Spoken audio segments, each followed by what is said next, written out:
everyone, Techni here with the review of the Logitech G502 Hero Special Edition.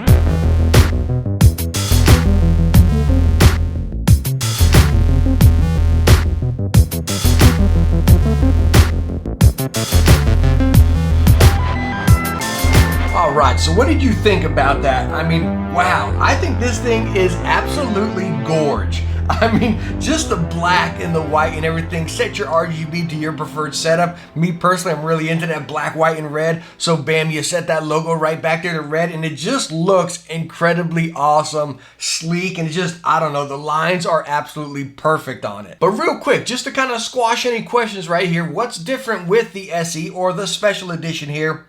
It's just the looks. That's really it. And let me tell you what, the looks are awesome. And again, you really feel like you have a special edition in your hand compared to the regular one, which is all black. Again, I can't get over this thing. It is incredibly awesome. But of course, looks aren't going to sell us our mouse, right? Well, I guess sometimes they will, you know what I mean? But anyways, that's not what we look for in a mouse. We really look for the performance. And how does the G502 perform? Now, first off, it's using the Hero sensor, and it's spot on. I mean, I honestly can't tell a difference from the old 502 to the new 502 with the Hero right here. They both felt exactly precise and spot on. Now, as far as dimensions and weight of the 502, it really fits any grip style. Really nice for a palm. You can kind of bring it into a fingertip. Kind of, you know, the side little lip that comes out for the thumb right there in the side button, which we'll get into a little bit later, kind of gets in the way a little bit for a fingertip, but it fits really nice for a palm. Bring it into a claw, and again, that fingertip you might want to have to, you might have to adjust your thumb around a little bit right there, but it's very comfortable for any grip. Now, as far as the weight, it is a lofty mouse, even without our extra weights. Add the weights in right there, and it gets even heavier. But it's really cool with the weights. You can pop off the back right here and really adjust the weights to your liking, however many you want to add.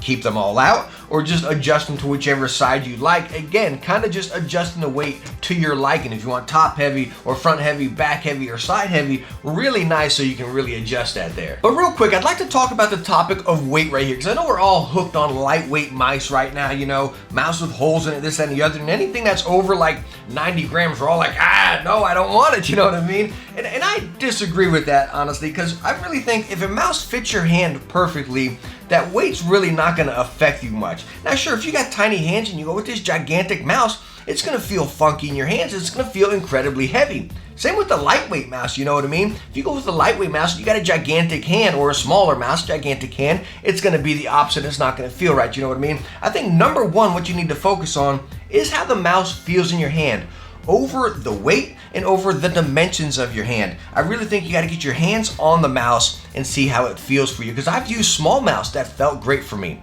but I've also used small mice that feel absolutely horrible, and then opposite with the big ones as well. So again, coming in with the 502 here at 121 grams right there, whenever I'm using it, because my hand really gets into it and wraps around it, and it fits just in here perfect, and that weight, it doesn't affect me, and I really don't feel it being that heavy. So again, my main point right there is don't get wrapped up in this whole weight thing, you know what I mean? Get your hands on the mouse and see how it feels like for you, because again, a lot of people might get scared by the weight of it right there, but get it in your hands, really feel it, and see how it works out for you. Alright, so now talking the build of the 502 here, this mouse feels incredibly solid. No, not just because of the hefty weight, just the build total across the entire mouse feels very well built. You have a very nice braided USB cable here, and as far as it coming out of the mouse, you can see you have a long extension coming right out of here to reduce that initial drag coming from the mouse right into your mouse pad. I really like that touch right there. As far as the USB cable, it is quite lofty, quite firm right there. Not incredibly heavy by any means, but again, you do feel it dragging across there. So I recommend you throwing it into a bungee just to make it that perfect combo. But as far as the basic build, your glide feet on the bottom of the mouse right here, very, very solid. Everything feels incredibly durable on this mouse. But the one thing that really scared me is the hump on the side of the mouse right here, or not the hump, the little swoop that comes out right here for your little thumb rest. Because most of my mice, actually all of my mice I don't use that thumb rest, and I was kind of worried about it. I was like, man, well, that's going to be kind of weird right there. But honestly, whenever I'm gaming with it, it's just the same as my thumb sitting right on the mouse pad. It doesn't really feel any different. It took a little while to get used to, because I'm used to my thumb sitting on the mouse pad. But again, it really didn't affect me at all. It was actually pretty stinking comfortable. But now talking about that thumb rest being comfortable, I want to talk about the buttons. And first off, what we'll do is a sound test, and then I'll give you my opinion on it.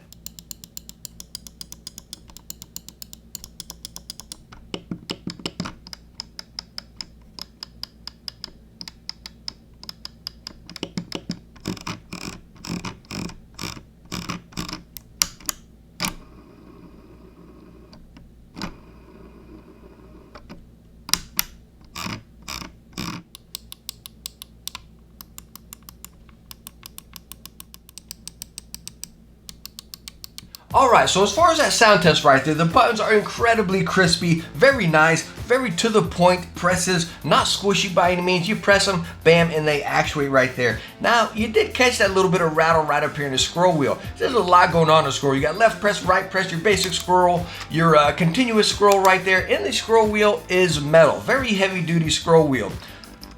But again, that rattle, I think it's because we got so much going on with this one scroll wheel, right? But you do have that rattle in it right there. Of course, when you're using it or playing with it, you don't notice it. You got to pick it up and really shake the bananas out of it. But again, that rattle is there. All right, so now what I want to talk about on the G502 here are the buttons. And there is an absolute plethora of buttons on this mouse. And that can either be a good thing or a bad thing for you. Number one, as far as your grip. And number two, as far as just basic using the mouse. So number one, let's talk about the grip right here. My hands, I have bigger hands right here. My thumb, I got a little chunky thumb, right? So when I get it down here onto that comfortable grip and everything, as you can see, my thumb is almost right on the buttons right there. So that is nice because bam, I can just roll my thumb up and press the buttons. But it's also bad because when I get in a heated moment, again, my thumb is right on the buttons. That also goes for the two extra top buttons right here on your left mouse button right there. These two right here, and again, they're right there. So if I get into a heated moment again with this, and that's usually my shoot button, or pretty much all of our shoot buttons if we're playing a first-person shooter or something, you're getting a really spicy moment. I am all over those two buttons right there, and I am constantly pressing them. I'm pressing them so bad that I had to go into the software and disable them. Also very nice, that third button right up here as far as the sniper button, which will drop it right down to your lowest DPI, and it's pretty nice if you use a higher DPI, bam, it'll slow it down right there if you want to get a sniper shot or something. Almost like cheating, but it's pretty cool to have the option. But now talking about all of the buttons and how it could be a good thing or a bad thing, or again, a personal preference deal right there. Not as far as the hand grip or anything like that, just again, all of the buttons on the mouse. And this point really goes two different ways. Number one, this is the first mouse I have ever used when I started PC gaming, the original G502 when I first started PC gaming. And that's where I really recommend it. Again, for someone just getting into PC gaming, coming from console or something, we're used to a console controller, right? And it has all these buttons on it, right? Where you can just do everything right there. Me personally, getting into PC gaming, going to keyboard and mouse was pretty tough for me. It probably took me about a solid 2 months to be 100% comfortable with it. Sure, a few weeks, you kind of know what you're doing and everything, but to be truly comfortable with it, it took a little while, you know what I mean? But the 502 really helped me with that transition a lot. Again, all the buttons onto it. When I was in game, playing Fortnite, for example, right? I was like, holy smokes, I gotta press all of these keys? I was just like, no, give me a controller. You know what I mean? But anyways, the 502 really came in handy and really helped my hand through the transition, which was fantastic because again, I had all these buttons. I'd go into game and I'd program these buttons to do every different thing for me, and I just really had to focus on getting used to WASD and then my spacebar on the keyboard. So me personally, that's where I think the G502 really comes in handy, and it's absolutely fantastic.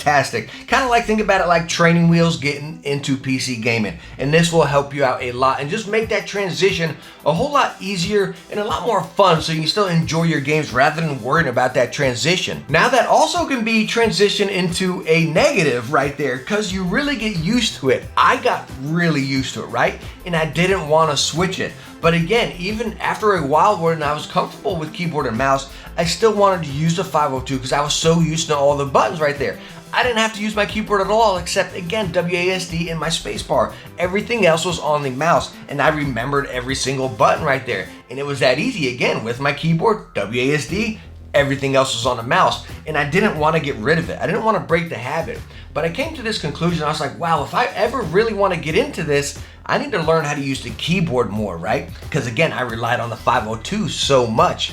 So I had to really break the habit, get the 502 off my desk, and go to just the basic, basic mouse with 2 side buttons right there. And it was a pretty tough transition, but after I got used to it, I absolutely love it. And I didn't have to rely on the 502 with its plethora of buttons anymore. So anyway, sorry about going on about there. I just wanted to really share my story with you. And that's again how I kind of place this mouse. A great getting into PC gaming mouse right there, or a great productivity mouse, but a mouse that you really got to break that habit once you get used to keyboard or mouse in gaming right there. Unless, of course, you're using that primarily as a productivity mouse. And again, talking about all the buttons and the customization on the G502 right here, the Logitech software is fantastic. It's really easy to use. No, there's not much RGB customization on this mouse. You just have that logo on the back right there. But as far as your buttons, again, you can customize them to whatever you want in there. Really get in there and tweak this mouse to your liking. Logitech software, again, super easy to use and so many options to adjust. All right, so my final thoughts on the Logitech G502 SE. Number 1, I think it looks hot. I mean, this thing looks so stinking